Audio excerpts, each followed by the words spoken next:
suwaki. Kada makaulit ko. What are those sea urchins? Yeah, sea urchin.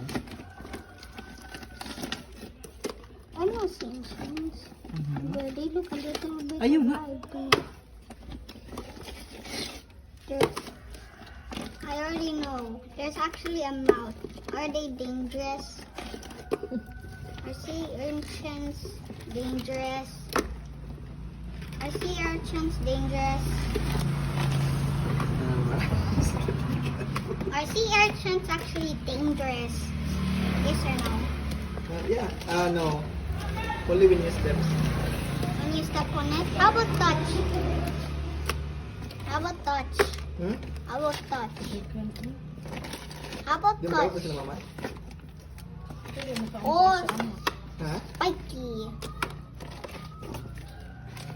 Wow, these cute little Salamat. fins. Tingnan ko yan yung masalamat. Ew, look at that big one. Ew, that is more dangerous. Oh, did you see it? That's right. Look at this.